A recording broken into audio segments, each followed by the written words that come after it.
बरं का, त्या मृत्यू पाहण्यातही फरक आहे. दादा गेले तर काही सामान्य गेले नाही, पंढरपूरला गेले, पंढरपूर क्षेत्रामध्ये गेले. बर नुसते तिथं गेले मिळे असं नाही, तिथं गेल्याच्या नंतर गाथा पारायण सुरुवात केली. पहिल्या दिवशीचं गाथा. महाराष्ट्र राज्यातील काही उदयोन्मुख असे कीर्तनकारापैकी भ पंकज महाराज थोरे देवनांद्रेकर यांचं नाव आघाडीवर आहे. अतिशय कमी वयात कीर्तनकार म्हणून सध्या ते प्रसिद्धीच्या झोतात आहेत. असंच एका नातेवाईकाकडे परतूरला विनंतीवरून कीर्तनास आले आणि त्यांनी या ठिकाणी नको नको मना गुंतू माया जाळी अभंगावर सुंदर असं कीर्तन केलं. परतूरमध्ये अनेक ठिकाणी त्यांचे कीर्तन झालेलं आहे, तालुक्यात अनेक ठिकाणी कीर्तन झालेलं आहे. अतिशय तरुण असणारे श्री पंकज महाराज थोरे यांचं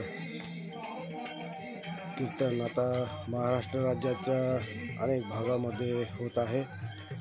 उदयोन्मुख तरुणापैकी एक अतिशय सुंदर कीर्तनकार म्हणून त्यांचं नाव सध्या घेतले जात आहे. अशा पंकज महाराज थोरे यांची भेट झाली आणि योगायोगानं यूट्यूबवर त्यांच्या कीर्तनाचे काही क्षण टाकावे अशी इच्छा झाली. म्हणून या ठिकाणी मी त्यांचा अल्प परिचय देऊन या ठिकाणी कीर्तनाचं यूट्यूबवर कीर्तन. आपण दररोज मृत्यू पाहतो इथं येत आहे. कधी बातमी आपल्याला सकाळी ऐकायला मिळते, कधी संध्याकाळी ऐकायला. ते म्हणले फलाना गावचे महाराज गेले. कुठले गेले? हिशीचे गेले. फार मोठं वारकरी रचून गेलं महाराज. संप्रदायाची फार मोठी हानी झाली. त्याने आयुष्यभर निस्वार्थ भजन केलं, नुसतं भजन केलं, खूप भजन केलं. सर एवढं त्यांनी भजन केलं की भजन म्हटलं की त्यांना झोपच यायची. भजनाची सकाळी पहाटे 4ला काकडा जर तुम्ही परतूरला सांगितला ना मामानं सप्त, तर त्याने हिशिवून यावं 10-12 भजने घेऊन. मला हिशिवून आंघोळ करून 4ला इथं काकडा सुरू करायला यायचं. भाऊसाहेब महाराज त्या मात्र उठाव किती वाजता लागायचं आणि पुन्हा अलारामच होते ते सगळ्याचे. बाकी झोपले जायचे, ते न उठवायचं सर्वांना. तेही सामर्थ्यवान जरी असते तरी स्वतः ते त्यांना सोडू शकत नाही. तर आपल्याला त्या दुःखातून त्या संकटातून काय सोडवणार? कोणत्या? मृत्यू नावाच्या.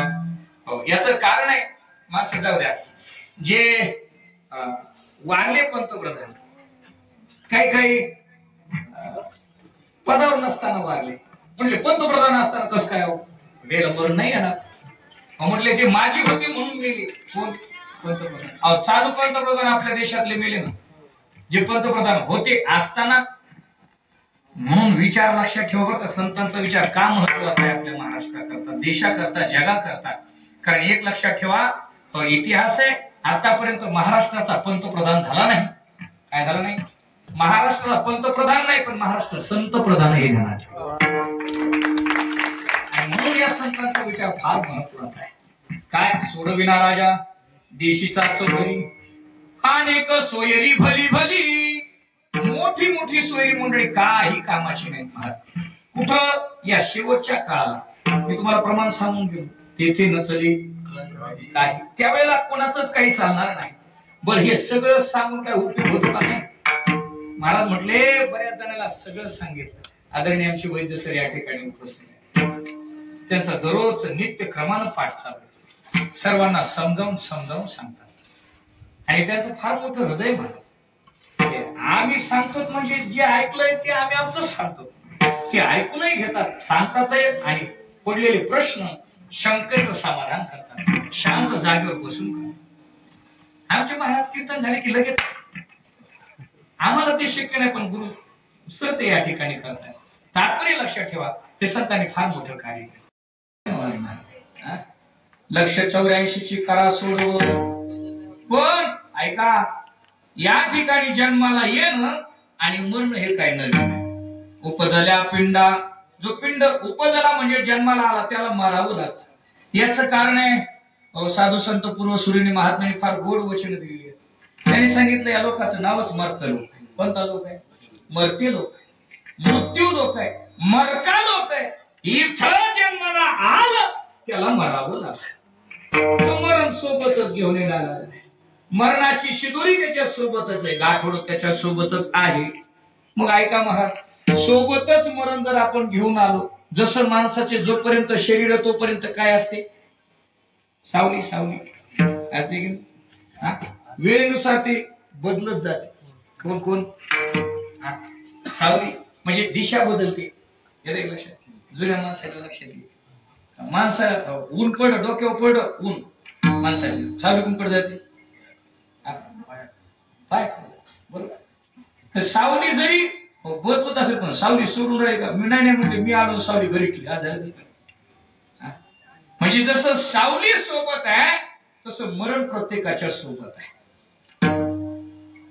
जो जो जन्माला येतो त्याला त्याला मरावं लागतं। आणि हे काही नवीन नाही महाराज, प्रत्येकाला माहिती आहे। फक्त अडचण काय झाली?